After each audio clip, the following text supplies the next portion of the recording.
실례지만 한 가지 질문을 드려도 될까요? 만약 오늘 밤 당신이 죽는다면 당신의 영혼은 어디로 가겠습니까? 천국일까요? 아니면 지옥일까요? 이 말은 어떤 전도자가 전도할 때 한 말입니다. 이 단순하지만 강력한 질문은 많은 사람들 마음에 깊은 인상을 남겼다는 것이죠. 그는 이름도 묻지 않고 전도주를 나눠준 뒤 조용히 물러났습니다. 그렇게 수십 년간 하루도 빠짐없이 전도했습니다. 자신의 이름을 밝히지 않는 이 사람을 사람들은 익명의 전도자다라고 불렀습니다. 20년 후 여러 나라에서 목회자, 선교사, 신학자들이 공동적으로 자신이 예수님을 믿게 된 계기를 나누는 중 놀랍게도 모두 시드니 한 거리에서 어떤 노인이 준 전도지를 그것을 통해서 회심했다고 고백하고 있습니다. 서로 모르는 사이였지만 모두 익명의 전도자를 통해 복음을 접했던 것입니다. 그 익명의 전도자가 바로 제너였습니다. 프랑크 아서 제너는 시드니 한 거리 매일 정해진 자리에서 앞에서 말한 질문을 던지며 전도지를 나누었던 것이죠. 20세기 중반 레이먼 윌슨은 이 제너의 이 전기를 책으로 출간했습니다. 윌슨이 제너에게 이렇게 말합니다. 당신의 전도는 수천 명을 하나님께로 인도했습니다. 아마도 당신은 이 사실을 알지 못하겠지만요 라고 말했습니다.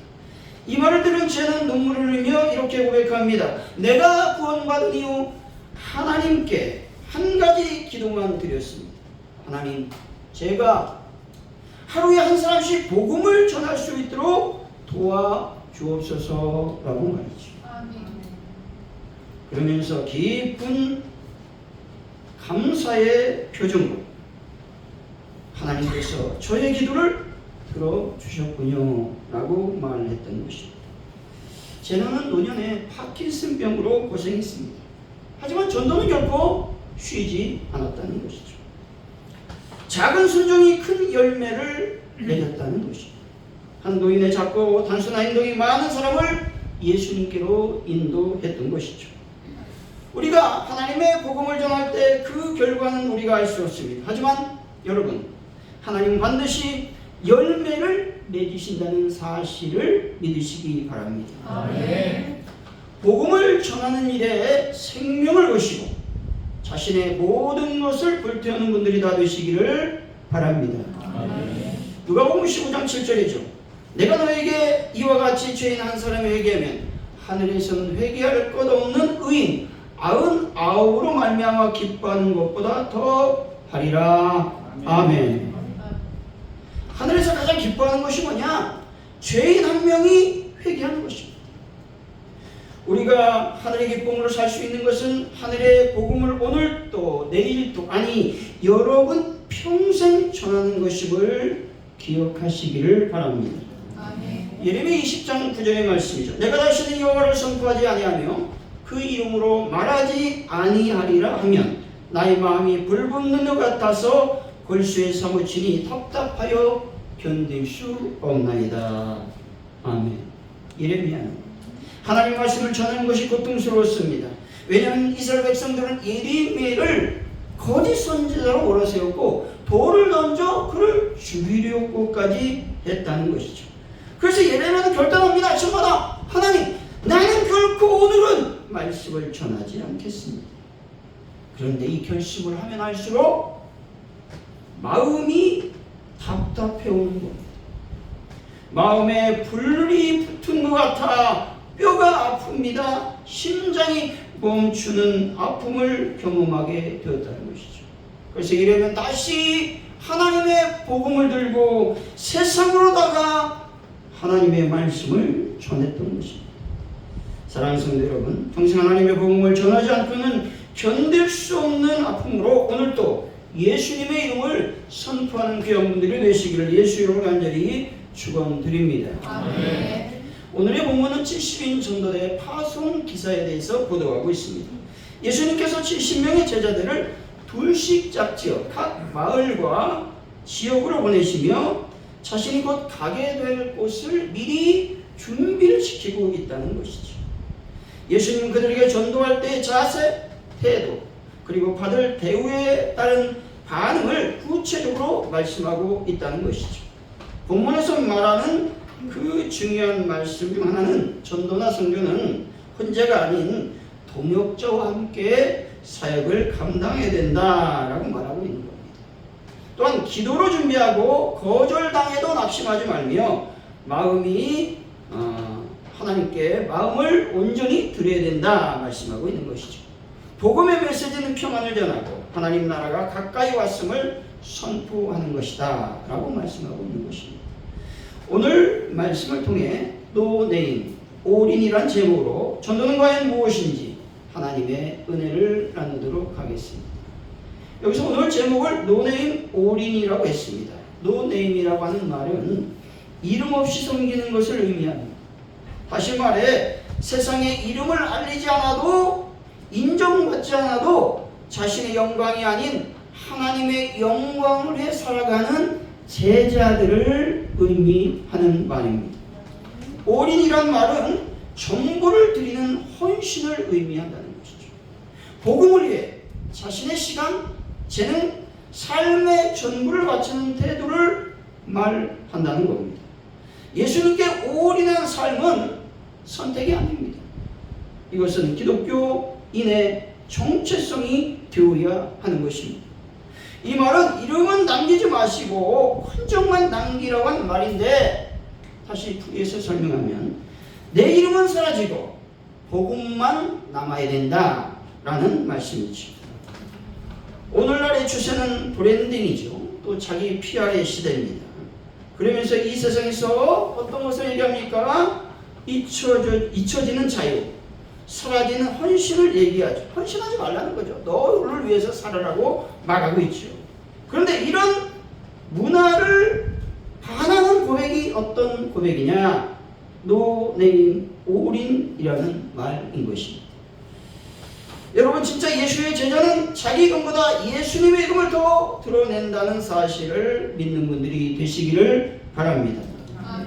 그 다음 과연 전도는 과연 무엇일까? 첫째, 전도는 하나님의 명령이라는 사실입니다.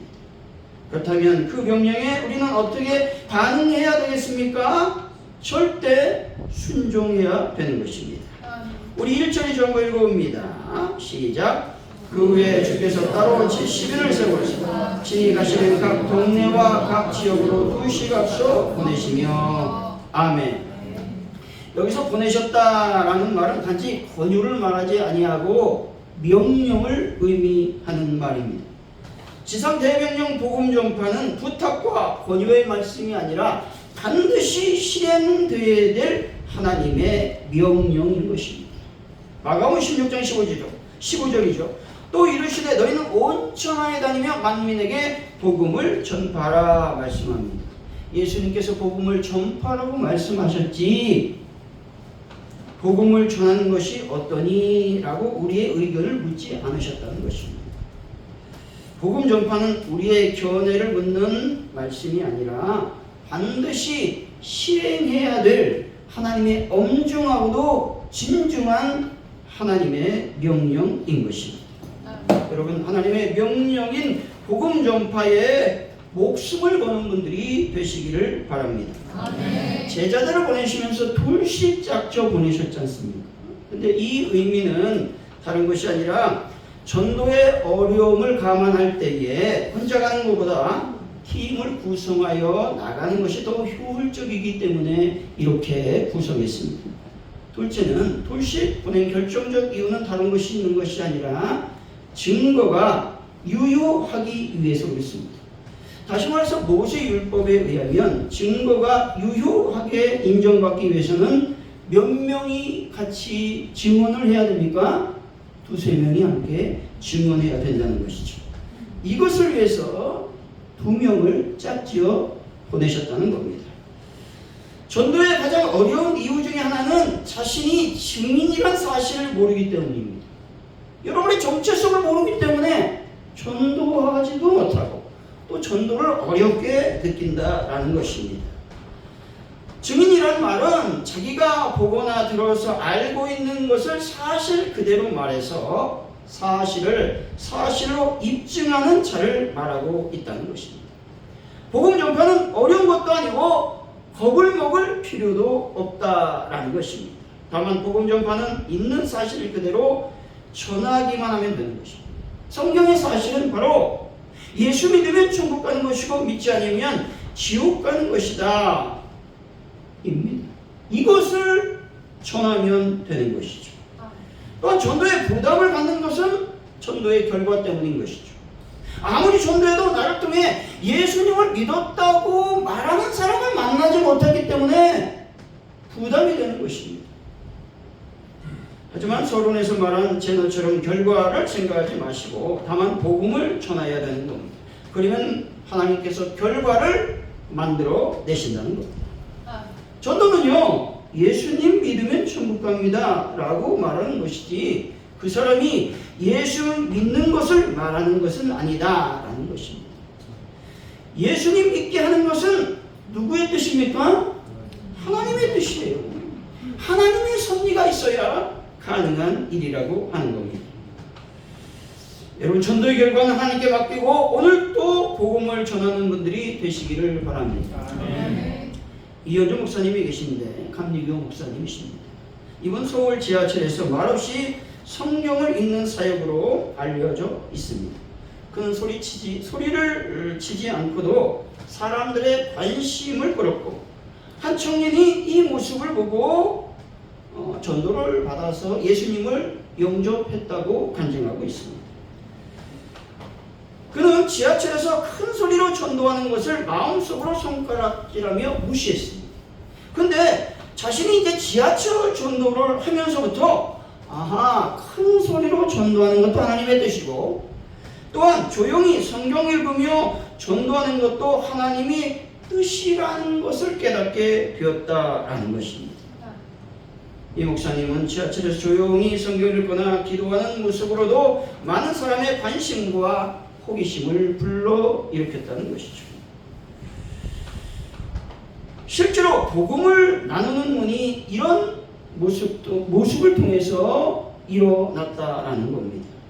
공공장소에서 조용히 성경을 읽고 기도하는 작은 신앙의 모습이 누군가에게는 깊은 울림이 될 수 있다라는 것을 얘기하고 있다는 것이죠. 이것은 유진 피터슨의 표현처럼 너는 내게 향기로운 향기처럼 다가왔다고 말하는 것을 들을 수 있어야 된다라는 말입니다. 여러분, 전도의 방법은 다양합니다. 어떤 것을 선택하느냐는 하나님께서 나에게 주신 달란트대로 하면 되는 것이죠. 또방 전도면 또방 전도, 또 찬양 전도면 찬양 전도, 또 개인 전도면 개인 전도, 또 생활 관계 전도면 관계 전도, 전도 집회 형식으로 전도할 때도 있다는 것이죠. 중요한 것은 하나님의 복음을 전하는 증인으로서의 삶을 살아가야 된다는 것입니다. 성도의 정체성은 뭡니까? 하나님의 자녀인 것이죠. 하나님의 자녀라는 말은 뭐냐? 복음을 증거해야 된다라는 말씀인 것입니다. 다시 말해 주님의 복음을 증거하도록 하나님께서 세움받은 존재가 여러분들이라는 사실을 기억하시기 바랍니다. 아멘. 우리가 이 땅에 태어나서 예수를 믿게 된 거 세상에서 부귀영화를 누리고 또 목적을 성취하여 성공한 인생을 살기 위한 것이 아니라는 겁니다. 복음 전도가 우리 인생의 최고의 목적이요 목표가 되어야 하는 것입니다. 사업을 하든지 직장을 하든지 무슨 일을 하든지 모든 것이 복음 전도에 초점을 맞추어져야 하는 것입니다. 전도를 소홀히 하는 것은 하나님의 부르심의 목적을 거스르는 것이고 자기 인생의 목표를 상실하는 것입니다. 뿐만 아니라 복음을 증거하지 않는 삶은 불순종하는 삶이라는 것입니다. 불순종도 하나님께서 가장 싫어하는 것 중에 하나라는 진리를 명심하시기를 바랍니다. 사랑하는 성도 여러분, 복음 전파가 하나님의 명령임을 기억하시고 그 명령에 순종함으로 하나님께 영광 돌리는 분들이 되시기를 예수 이름으로 간절히 축원드립니다. 아멘. 과연 전도는 무엇이겠습니까? 둘째, 전도는 영적 전쟁이라는 겁니다. 그러면 영적 전쟁을 어떻게 우리가 감당해야 되겠습니까? 기도로 무장하며 감당해야 된다는 것입니다. 우리 3절이죠. 한번 읽어볼까요? 시작. 갈전하 내가 너희를 보내면 이 어린 양을 이리 가운데로 보냄과 같도다. 아멘. 여기서 어린 양은 연약하고 무력한 존재를 의미한다는 것이죠. 이리는 포악하고 탐욕스러운 존재이며 양을 잡아먹으려는 존재, 다시 말해 영적으로 말하면 마귀 사탄이라고도 해석할 수가 있습니다. 이 세상은 온갖 죄악, 폭력, 거짓과 위선으로 가득 차 있다는 것이죠. 이처럼 하나님의 백성, 즉 진리의 말씀을 전하고자 하는 자에게는 이 세상은 참으로 맹수가 우글거리는 정글과 같은 것이 아닐 수 없다는 것입니다. 더욱이 성경은 이 세상은 사단이 공주의 권세를 잡고 있다고 말씀하고 있죠. 여러분, 복음 전도는요, 평탄한 길이 아닙니다. 영적 전쟁터로 나아가는 길이라고 하는 겁니다. 세상이 영적인 전쟁터이기 때문에 두려워 세상으로 나가지 못한 이들을 위해서 예수님 말씀하죠. 기도하라고 말씀하고 있습니다. 우리 2절이죠. 한번 읽어봅니다. 시작. 이르시되 추수할 것은 너한테 일꾼이 적으니 그러므로 추수하는 주인에게 청하여 추수할 일꾼들을 보내주소서 하라. 아멘. 여기서 일꾼이라고 하는 말은 노동자, 수고하는 자를 뜻하는 것으로서 희생과 수고를 감당하는 사람을 의미하고 있다는 것이죠. 구제와 봉사를 하는 일꾼들이 많지 않습니다. 그런데 전도와 선교에 관여하는 일꾼은 매우 적다는 것입니다. 그래서 주인에게 일꾼을 보내달라고 청하라는 겁니다. 다시 말해 기도하라고 말씀하고 있습니다. 예수님이 일꾼을 찾고 계시다는 것입니다. 성도들 가운데 성도들 세 부류로 분리해보면 이렇습니다. 적극적인 일꾼, 또한 가시 역할을 하는 사람들, 또한 관망하는 사람들이죠. 적극적인 일꾼들 몇 명이냐면 100%로 따지면 20%밖에 안 됩니다. 그 중에서 제일 많은 부류가 이 관망하는 사람들입니다.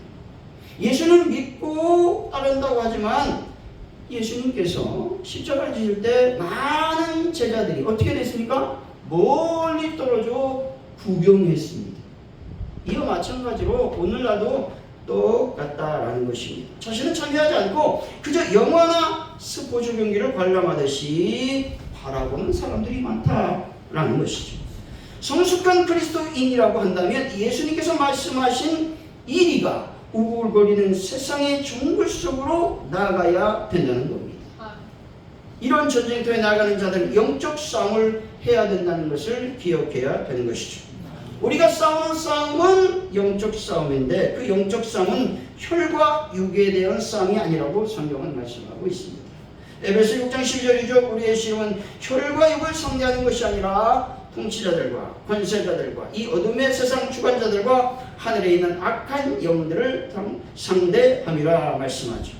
그리스도의 삶의 방식은 세상을 살아가고 있지만 세상적인 방식이 아니라 영적인 방식이라는 것입니다. 다시 말해 예수님께서 양을 이리 가운데로 보냈다라는 말은 세상적인 방식으로 싸우지 말고 영적인 그런 방식으로 싸우라는 겁니다. 하나님의 방식으로 싸우라고 말씀하고 있죠. 그 방법이 뭘까요? 악을 악으로 갚지 말라는 거예요. 사랑과 진리, 인내와 기도로 그들을 대응하라고 말씀하고 있는 겁니다. 전도는 단순한 활동이 아니라 사랑과 영적 충돌이라고 하는 것이죠. 그래서 우리는 기억해야 됩니다. 예수님의 말씀. 다시 말해서 예수님 말씀하신 기도하라고 하는 말씀을 기억해야 된다는 것이죠. 기도 없이 나서는 전도는 실패하기 쉽습니다. 추수는 준비되어 있습니다. 일꾼도 필요합니다. 하지만 기도를 시작함으로 전도는 시작이 되는 것이죠. 하나님 오늘 또 전도할 일꾼을 찾고 계십니다. 그리고 그 시작은 주여 저를 보내 주옵소서라는 기도의 입술로부터 시작이 되어야 하는 것입니다. 사랑하는 성도 여러분, 영적 전투인 전도함에서 악을 손으로 이기시고 또 기도함으로 승리하며 열매 맺는 분들이 다 되시길 예수 이름으로 간절히 축원드립니다. 과연 전도는 무엇이겠습니까? 세 번째 전도는 평안의 복음이라는 것입니다. 이 말은 뭐냐? 관계를 통해 하나님의 복음을 증거해야 된다라는 말씀인 것이죠. 5절이죠. 한번 읽어봅니다. 시작. 어느 집에 들어가든지 먼저 말하되 이 집이 평안할지어다. 아멘. 여기서 평안은 우리가 잘 알고 있는 헬라어로 에이레네라는 단어로서 구약 시대에 히브리인들이 이웃에게 안부를 전할 때 또 사람을 만났을 때 헤어질 때 하는 샬롬에 상응하는 인사말이죠. 근데 이 평안이란 말은 일반인들이 하는 인사말이 아니라 하나님의 구원이 도래했다라는 뜻의 차원에서의 평안을 의미한다라는 것입니다. 평안이란 말은 다시 말해서 관계를 의미하는 말로서 하나님과 관계된 삶을 살아야 참된 평안을 맛볼 수 있다라는 의미가 있다는 것이죠. 우리 7절이죠. 한번 읽어봅니다. 시작. 그 집에 유하며 주는 것을 먹고 마시라. 일본이 불쌍을 받는 것이 마땅하니라. 이 집에서 저 집으로 옮기지 말라. 아멘. 그 집에 유하라고 말씀하고 있죠. 이 말 역시 그 집에 있는 사람들과 좋은 관계를 맺으려는 겁니다. 좋은 관계를 맺지 못하면 그 집에 유할 수 없다라는 것이죠. 예수님은 전도함에 있어서 중요하게 생각하는 것은 관계라고 하는 것이죠. 현대 트렌드가 뭡니까? 지금 심리학의 트렌드, 모든 정치적 부분에서 트렌드는 관계라는 것이죠. 트럼프가 무엇을 요구하는 거예요? 나랑 관계하자는 거죠. 그래서 관세 협상을 지금 진행하고 있지 않습니까? 로마서 12장 18절의 말씀이죠. 할 수 있거든 너희로서는 모든 사람과 더불어 화목하라 말씀합니다. 모든 사람과의 평안의 관계, 화목의 관계를 만들어야 하나님의 복음을 전할 수 있는 기회를 얻을 수 있다는 것입니다. 원망과 불평하는 깡패와 같은 사람을 좋아할 사람은 아무도 없습니다. 깍쟁이에게 가까이 할 사람도 없다는 것이죠. 따라서 베풀고 나누고 친절한 사람은 좋아하지만 자기 것만 챙기는 이기적 사람은 멀리하는 것이 인지상정이라는 것이죠. 우리 9절이죠. 한번 읽어볼까요? 시작. 거기 있는 병자를 고치고 또 말하기를 하나님의 나라가 너희에게 가까이 왔다. 아멘. 예수님은 제자들에게 어느 동네에 가서 해야 될 일들 중에 하나가 병든 자를 고치라고 말씀하고 있습니다. 복음을 먼저 전하라고 말씀하지 않고 평안할지어다 말하고 병든 자를 고치라고 말씀하고 있다는 것이죠. 이 말은 무슨 말이냐? 전도는 영혼 구원 이전에 삶의 고통에 공감하라는 말입니다. 치유라는 말은 다른 말이 아니죠. 육체적 질병만을 의미하지 않습니다. 치유는 마음의 병, 외로움, 고독, 상실감, 죄책감, 삶의 무게 등 고민과 고통 가운데 있는 이들을 향해 예수의 따뜻한 사랑을 전하라고 말하는 것입니다.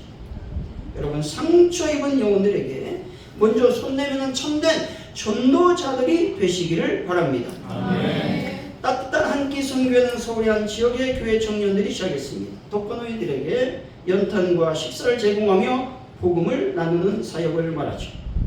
도움을 받은 70대 어르신이 이렇게 말합니다. 이런 따뜻함은 처음입니다. 이제 교회에 나아가겠습니다. 라고 말입니다. 배고픈 자에게 진정한 전도는 기도가 아닙니다. 나면 한 그릇이라고 하는 것입니다. 예전에 과천에 꿀벌 막 지금도 있지만 지금 이제 화재 때문에 많이 힘들고 있어요. 3월 달에 이제 화재가 나서 많이 고통스러운 지역인데 이 마을에 극동방송 또 선한청지기 NGO가 진정한 연탄 봉사를 주관했습니다. 주인 700여 명이 사는 취약지역에 연탄 2만 장, 쌀 150호, 화장품 등을 직접 전달하는 과정을 겪었다는 것이죠. 관계전도는 뭐냐? 선교적 교회로 나아갈 수 있는 디딤돌이 된다는 것입니다. 하지만 이 관계전도, 이 전도는 단발성이 아니라 지속적인 만남으로 신뢰와 유대감을 형성하는 것이 매우 중요합니다. 관계전도는 연탄으로 추위에 떨고 있는 이웃을 보호하는 것이죠. 또 밥 한 끼로 외로움을 따뜻하게 위로해 주는 것입니다. 복음 초청으로 삶의 진정한 길을 안내하는 전도 전략이 바로 관계 중심 전도라는 것입니다. 여러분, 이웃, 친구들과 진정한 관계를 통해 평안을 증거하심으로 하나님 나라의 일꾼들이 되시기를 바랍니다. 결론적으로 전도는 먼저 하나님의 명령이기에 순종해야 됩니다. 둘째로 전도는 영적 전도이기 때문에 반드시 기도로 무장해야 되는 것이죠. 셋째, 전도는 평안의 복음으로서 관계를 통해 증거해야 된다라는 것입니다. 사랑하는 성도 여러분, 적자 생존의 세상의 정글 속에서 하나님의 복음을 전하심으로 이 세상을 하나님의 나라로 만들어가는 귀한 분들이 되시기를 예수 이름으로 간절히 축원드립니다. 기도합니다. 하나님 아버지 감사합니다. 우리가 복음의 생명을 얻을 수 있는 하나님의 은혜를 더하여 주옵소서. 예수님의 이름으로 기도하옵나이다. 아멘.